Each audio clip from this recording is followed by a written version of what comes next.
Good morning. Welcome back to Breakfast Television. We have so much happening right now out on our major highways and expressways, so we're just going to jump right into it. Taking a look over at the westbound 401 approaching Salem, we are hearing that there is a center lane block because of a stalled vehicle. As you can see, traffic is really not moving through this area, and you can kind of see some flashing lights up into the distance. So I would definitely suggest that you give yourself lots of extra time. Westbound 401, we're looking at heavy delays from Thixton to Whites in the collectors. Also looking at an issue on the westbound 401 just west of Westney, where we do have the bullnose blocked off, and that is all because of a collision. Tow trucks on the scene. You can see the blue lights there. That is emergency vehicles. So it is quite slow right now on the westbound 401. Outside of that, we are looking at a problem over on the eastbound QEW. Eastbound QEW, east of Southdown, we have a right lane blocked by a stalled vehicle, and we're looking at delays from about Winston Churchill. A bunch of problems outside of our view as well on our major routes, including an issue on the westbound 407 approaching Warden, where we have the left 3 lanes blocked because of a collision. It's jammed up from approaching Kennedy. Involved in a collision, no matter what happens, CSN Collision Center's expert staff will get you back on the road safely. At CSN, they'll straighten it out. That is a look at your drive. Now sending things over to Frankie for a look at the forecast. Yeah, we're going to look at a picture right now from Millbrook, Ontario. This is from Constance Papas on Twitter, and you can see there's an accumulation of snowfall there. If you're wondering, where is Millbrook? Millbrook is just to the northeast of Bowmanville. And you can see, indeed, it is wintry. It's still fall. Officially, still fall. Even though we're in November, I want to make you feel better that last year we had an accumulation of snowfall on October the 27th. So we're a little later. Temperatures right now sitting at around the freezing mark. Freezing mark into Windsor. -10, that's cold in Sudbury. -1 over towards Ottawa. Millbrook this morning, you're sitting at around -2. We have wind chills this morning here in Toronto, -5. It's definitely a bundle up morning.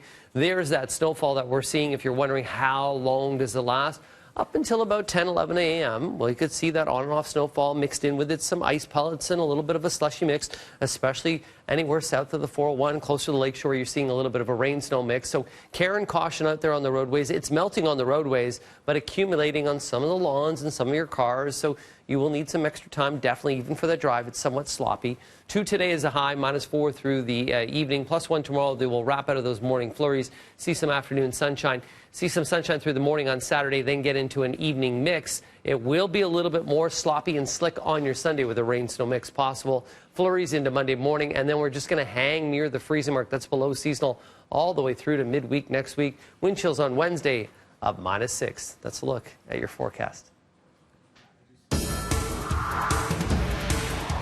We continue to follow breaking news out of Brampton, where 2 boys aged 9 and 12 found dead inside a home near Sandalwood Parkway and Credit View. Absolutely disturbing story here. Our Tammy Sutherland is live at the scene. Not a lot of information being released at this time, Tammy.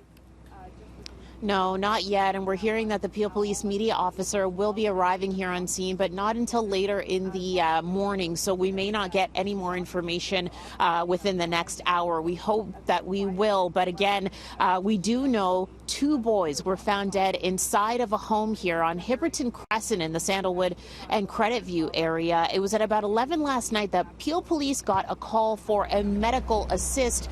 Firefighters were the first ones to arrive, and they discovered the 2 boys dead. Now, the 911 call came from inside of that particular home as well. We don't know who else was in the home at the time, but we are hearing that it is a family of 4 that lives there. We've just spoken to some very emotional neighbors who say that they saw the boys play outside often, saw them walking to school, and they are just absolutely shocked that this has happened this morning and that they are waking up to this news. Now, when it comes to getting more information about the circumstances of the deaths, we are hearing that Peel Police, they are waiting for the coroner to arrive and examine first before they're able to release any more information. But we do know that the homicide squad is investigating this. They do say that there is no public threat at all, but we're hoping again to get some more information about what exactly happened inside of that home late last night. Mel, I'll send it back to you.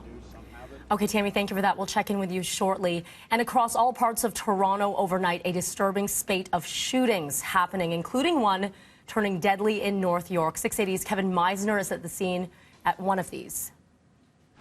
Toronto police responded to several 911 calls around 1:20 this morning about gunfire here at the Red Room restaurant. We're on Jane, just north of Lawrence. At least 3 bullet holes visible through the front window of this small bar. Now, witnesses tell police that a man walked in around 1:20 and then opened fire on the patrons inside the restaurant. That caused, of course, pandemonium, people running, at least one young man managing to make it just outside the front door of the bar before collapsing and dying. We do know that one other individual was wounded. That person, also believed to be a young man, taken to Toronto Hospital Trauma Center and is listed in serious but stable condition. Now, police also stressing they need to talk to witnesses to find out exactly what happened here early this morning. They say a number of patrons inside the bar left before police arrived. The detectives want to hear their story and find out exactly what happened. They do know that there are people with information. They want to hear from them as soon as possible. But what we do know is a fatal shooting at this small restaurant, the Red Room Restaurant, around 1:20 this morning. One young man dead and one wounded. On Jane, near Lawrence, Kevin Meisner, City News. All right, thank you for that, Kevin. We'll continue to follow all of these stories for you throughout the morning.